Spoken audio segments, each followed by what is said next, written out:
काय वाटतंय गोविंद सर किल्ला चढताना? एवढं भारी वाटतंय, काही भावना शब्दात सांगणं कठीण असतं. आणि पहिल्यांदा रायगडला येतोय आणि एवढं भारी वाटतंय मला प्रवीण. कधी विचार पण नाही केला, अचानक ट्रेक ठरला की जायचं गड्या. आणि आज सकाळी 6 वाजता स्टार्ट केलंय. आता गड्यामध्ये 7:30 वाजले, अड्ड्यामध्ये पोहोचले आणि जोश आहे पुढे जायचा, अजून पाहायचा की रायगड कसा आहे नेमकावर, कसे इथे लोक राहत असतील त्या काळामध्ये, आपले राजे कसे राहत असतील. आणि एवढं चाललोय, घामानं भिजलोय, पण एवढं भारी वाटतं या ठिकाणी येऊन. आता ते शब्दात कसं सांगणार मी. आत्ता मनात काय काय भावना आहेत नेमक्या रायगडाबद्दलच्या? आता फक्त ओढ लागली बाबा, बघायचे, राजाची समाधी पाहायची आणि बस किल्ला पाहायचा, एवढंच मनामध्ये. ठीक आहे, किती त्रास झाला, किती घामाला, आणि एवढंच आहे. पहिल्यांदा रायगडाबद्दल तुम्हाला कधी काय ऐकलं होतं, कधी कळलं रायगड? मध्ये 4थीच्या पुस्तकामध्ये आम्ही रायगडाबद्दल वाचलं होतं. आणि खरंच म्हणजे पुस्तकात आपण जे वाचतो ना, आणि ते असं प्रत्यक्षात पाहणं, जेव्हा मी पुण्यामध्ये पहिल्यांदा आलो तेव्हा मला ते भारी वाटायचं की लोकमान्य टिळक इथं राहिले, वेगवेगळे महात्मा फुले इथं राहिले. ते मला एवढं भारी वाटायचं की इथं आलोय आपण, आणि हे आपण पुस्तकात वाचले. आणि तीच फिलिंग आत्ताही होते, तेव्हा आपण 4थीला लहानपणापासून आपण वाचत आलोय ज्या रायगडाबद्दल, त्या रायगडावर येतोय आपण. थोडक्यात 4थीचा इतिहास तुम्ही पुन्हा जगताय. बिलकुल बिलकुल. तेव्हा वाचला होता, आता अनुभवतोय. आणि ही फिलिंग ढगात गेल्यासारखी आहे. आणि सध्या आम्ही ढगात पाहू शकतो, धुकं आहे, पूर्ण धुकं आहे, अशी खोल दरी आहे. आणि राजे टकमक टोकावरून ज्यांनी गुन्हा वगैरे केला त्यांना टकमक टोकावरून टाकायचे, असं खूप टकमक टोकाबद्दल ऐकलं. तो टकमक टोक देखील आम्हाला पाहायचं, ते नेमकं काय, कुठे, कशी आहे दरी ती, असं म्हणतात की. आणि हिरकणी याच गडावर उतरली होती ना, हिरकणीची कविता होती, आपल्याला धडा होता 4थीच्या इतिहासात. आणि ते धडा बाबा, आमचं अख्खं बालपण त्या धड्यामध्ये गेलेलं आहे. आणि हिरकणी गडाचे दरवाजे बंद झाल्यावर कशी उतरली असेल बाबा, ती पूर्ण थरारक कथा होती. 4थीच्या इतिहासाचं छत्रपती शिवराय सगळ्यांना समजून घेताना किती महत्त्व आहे?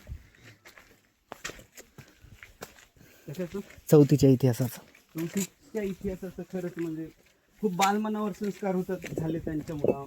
आमचं अख्खं बालपण या गोष्टी ऐकून, या कथा ऐकून, हिरकणीच्या कविता असतील, पोवाड्या असतील, आणि सगळं वाचून ऐकून आमचं बालपण या कथांनी, शिवाजी महाराजांच्या पराक्रमांच्या कथांनी आमचं बालपण समृद्ध झालं. आणि आज तरुणपणामध्ये आम्ही ते जगतोय की बाबा काय किल्ला आहे हा. म्हणजे 4थीचा इतिहास विद्यार्थी जीवन म्हणजे उत्तम प्रकारे घडवत आहे. बिलकुल, विद्यार्थी जीवनच नाही, एक व्यक्तिमत्व म्हणून पण घडवण्यामध्ये तो इतिहास किंवा 4थीचं पुस्तक खूप महत्त्वाचं आहे. महाराष्ट्रातल्या प्रत्येक मुलावर त्या पुस्तकानं संस्कार केलेले. प्रत्येकाला छत्रपती शिवराय त्या पुस्तकामुळे कळाले, थोडक्यात आपल्याला असं म्हणता येतं. बिलकुल, त्या 4थीच्या पुस्तकामुळं शिवाजी महाराज महाराष्ट्रातल्या लहान मुलापर्यंत, घराघरापर्यंत गेले, प्रत्येक माणसापर्यंत गेले. 4थी नंतर 7वीतही एका सत्रात छत्रपती शिवरायांचा इतिहास होता, आठवतं? बिलकुल, 7वीमध्ये, नंतर 8वीमध्ये, मग पेशवाईपर्यंत पूर्ण म्हणजे डिटेलमध्ये मराठ्याचा इतिहास. पण ते प्रत्यक्ष शिवाजी महाराज ते दाखवलेत. 4थीचं पूर्ण पुस्तक शिवाजी महाराजांचं. आणि 4थीच्या इतिहासाचं हे एक विशेष आहे की त्या सगळा तो इतिहास गोष्टी रूपाने लिहिलेला आहे, जे की 4थीच्या विद्यार्थ्याला, 4थीच्या लहान बाळाला ते लगेच समजतं. त्या कथांनी आमचं बालपण समृद्ध केलं. त्या प्रत्येक कथेचं शीर्षकही तेवढंच अलंकारिक आणि चांगलं दिलेलं आहे, जसं की स्वराज्याचे तोरण बांधले. अजूनही ते सगळी वाक्य पाठ आहेत. बिलकुल, रायरेश्वराची शपथ, रायरेश्वर ते पण आहे, अंगठा कापून असे ते फोटो पण त्याच्यामध्ये. मला तर अजून पहिल्या धड्याचं नाव आठवतंय, शिवपूर्वकालीन महाराष्ट्र. दुसरा धडा सगळ्या संतांविषयी होता, संतांची क्रांती, संतांची चळवळ. त्यात ज्ञानेश्वर, चक्रधर, शिवरायांच्या अगोदरचे जेवढे संत होते गार्डन आपल्याला तिथून पाहायला. आणि तिसरा धडा शिवरायांचे बालपण. तिसऱ्या धड्यात शिवरायांचा जन्म सांगितला होता. हां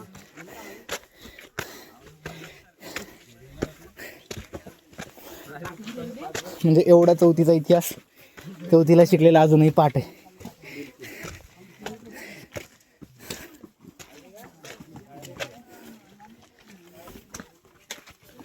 जेवण लागेल आपल्या वरती पिठला भाकरी. बघूया बघूया.